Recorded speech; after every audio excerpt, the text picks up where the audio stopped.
नमस्कार मित्र. आजची मराठी कथा बाय सिद्धांत या आपल्या आवडत्या यूट्यूब चॅनलवर आपलं खूप खूप स्वागत. आज ऐकूया एक आगळीवेगळी, रंजक आणि रहस्यमय कथा. खून म्हणजे शरीरावर असणारा एखादा व्रण. तोपर्यंत तुम्ही जर ह्या चॅनलवर नवीन असाल तर सबस्क्राईब केलं नसेल तर नक्की करून घ्या आणि चॅनलला सपोर्ट करा. या कथानकाबद्दल किंवा सादरीकरणाबद्दल आपली प्रत्येक कमेंट माझ्यासाठी मौल्यवान असेल.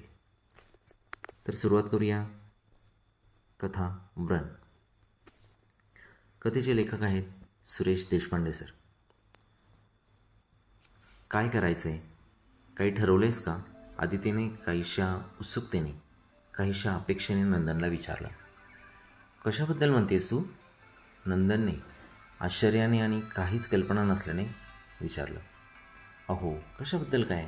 परवाच आई बाबा म्हणत नव्हते का, लग्न झाल्यापासून 5 वर्ष झाली, आपण अजून कुलदेवतेच्या पाया पडायला गेलो नाही. अच्छा, ते म्हणतेस का तू? जाऊया की मग. आणि आदिती, आईचा उद्देश लक्षात आला ना तुझ्या? अगं, आईला वाटतंय आपण देवाच्या पाया पडून आलो की पाळणा लवकर हलेल. मग वाटू दे की तसं वाटलं तर. आणि मलाही तसंच वाटतंय. आदितीच्या स्वरात आता थोडी आर्तताही होती. बरं, जाऊया.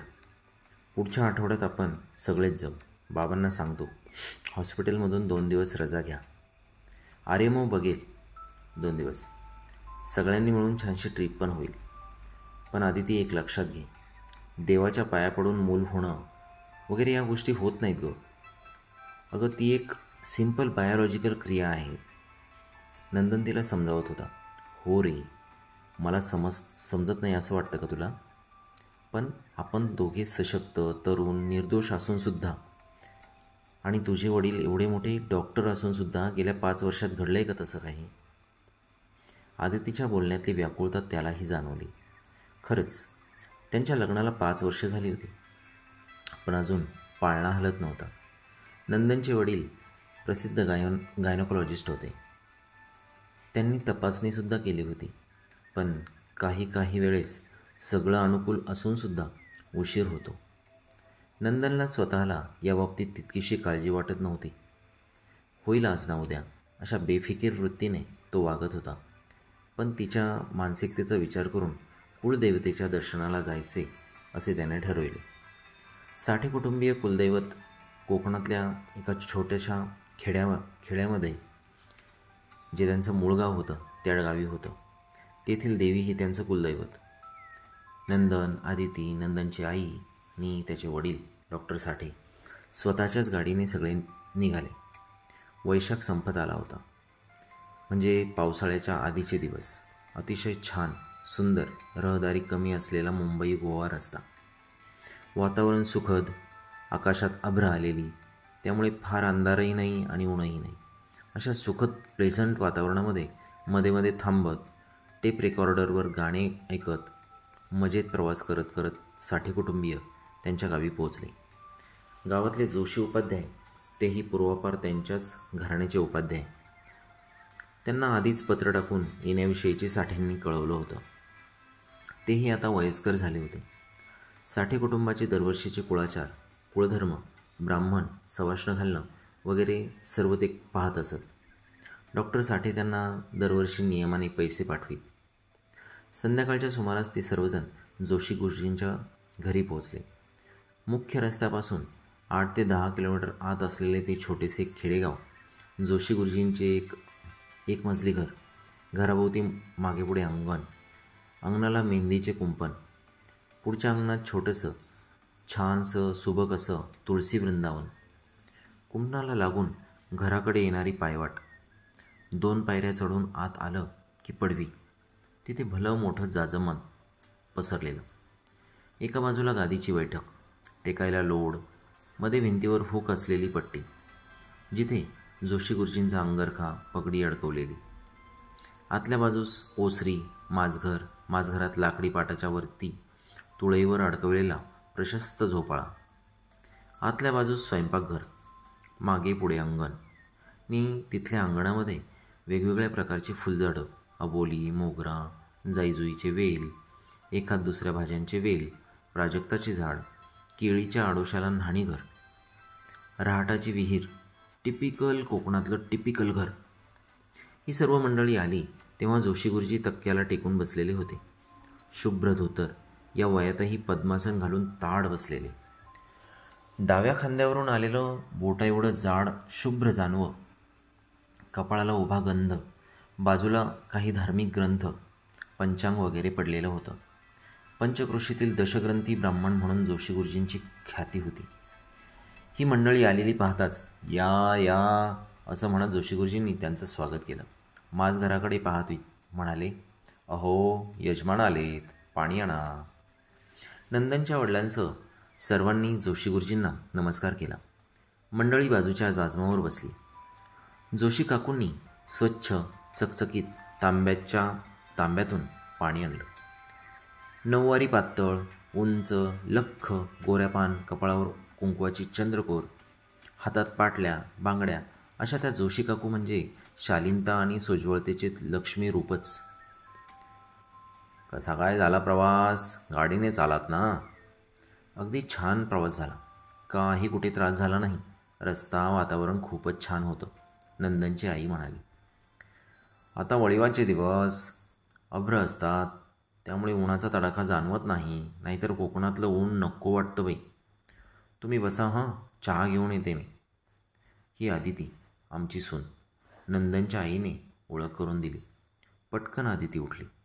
खांद्यावरून पदर घेत तिने काकूंना नमस्कार केला.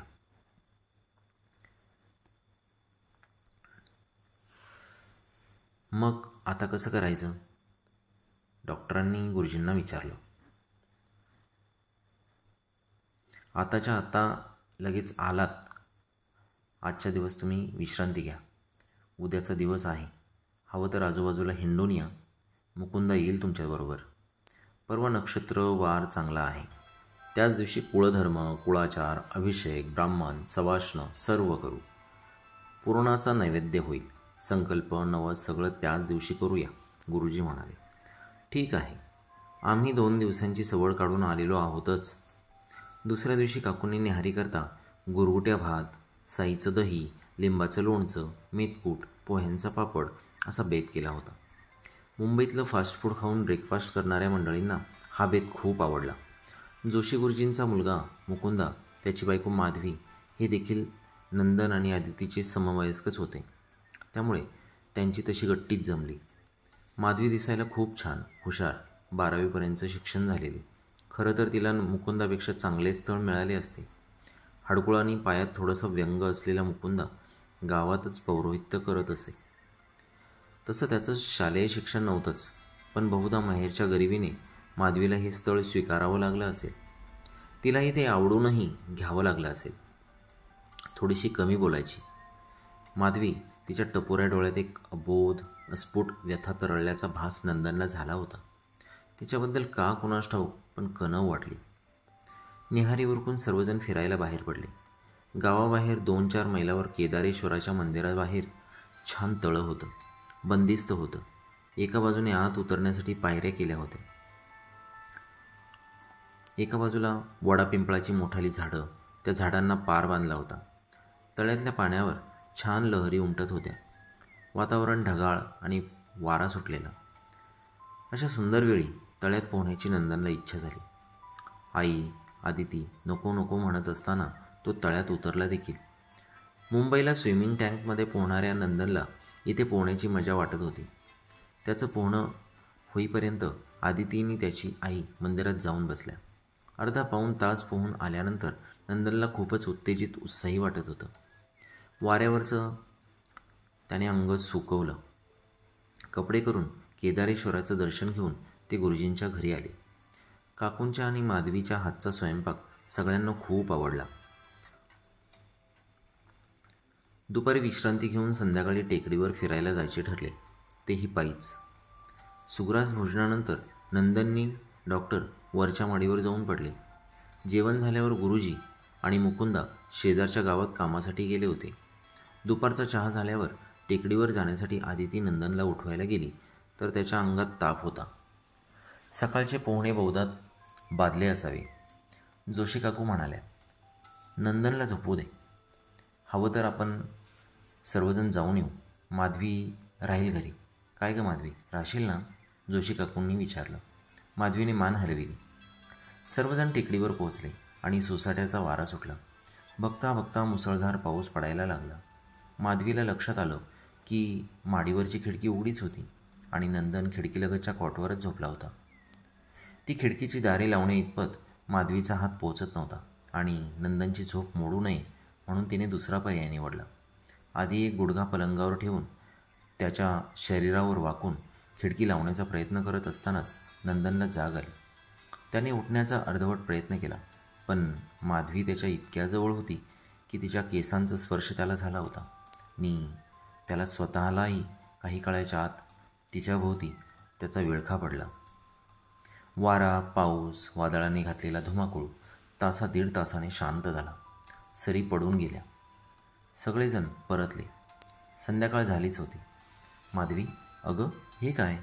दिवा वात करायचं सोडून असं अंधारात बसली असती, काकू म्हणाल्या. काही नाही आई, लावणारच होते एवढ्यात, पण या वादळानं काही सुचेनासं झालंय. वेडी कुठली. चल बघू, स्वयंपाकाची तयारी करूया. सगळ्यांना भुका लागल्यात. साठ्यांचे कुळाचार, कुळधर्म सर्व काही व्यवस्थित पार पडले. संकल्प नवस बोलला गेला. डॉक्टरांनी गुरुजींना घसघशीत देणगी दिली. काकूंना नऊवारी पातळ दिले. माधवीच्या हातात पैसे ठेवले. मुकुंदालाही कद दिला. निघताना त्यांनी आपल्या कुलदेवतेला हात जोडून विनविले, आई देवी, पुढच्या वर्षी माझ्या नातवाला आणेल तुझ्या पायावर घालायला. वर्षाने पुन्हा साठे कुटुंबीय आपल्या नवजात नातवासह देवाच्या पाया पडायला आले होते. जोशी गुरुजींच्या घरीही नातवाची गडबड होतीच. नंदनच्या आईने माधवीकरताही बाळंतविडा आणला होता. जोशी गुरुजींचा नातूही छान होता, मातृमुखी होता. सगळंच वातावरण छान होतं. पुन्हा एकदा सगळे विधी झाले. तिथून निघताना आदितीच्या मनात राहून राहून एक विचार येत होता की जोशी काकूंच्या नातवाच्या पाठीवरही नंदनसारखीच तुळशीच्या पानाची खूण आहे का हे बघायचं राहिलंच. कथा समाप्त. धन्यवाद मित्रांनो. एक प्रकारचं रहस्य पूर्ण कथाभर आपण अनुभवलं असेल आणि कोकणातल्या वातावरणाचं वर्णनही खूप छान असं लेखकांनी या कथेमध्ये केलं होतं. आपल्याला कथाभाग कसा वाटला, सादरीकरण कसं वाटलं याच्याबद्दल कमेंट जरूर नोंदवा. आणि ज्याप्रमाणे मागील कथांना आपण जे भरभरून प्रेम दिलं त्याप्रमाणेच या कथेलाही आपण तसेच भरभरून प्रेम द्याल, कमेंट्स आणि लाईक्स कराल अशी अपेक्षा व्यक्त करूया आणि इथेच थांबूया. तोपर्यंत stay healthy, stay happy, stay tune. Bye.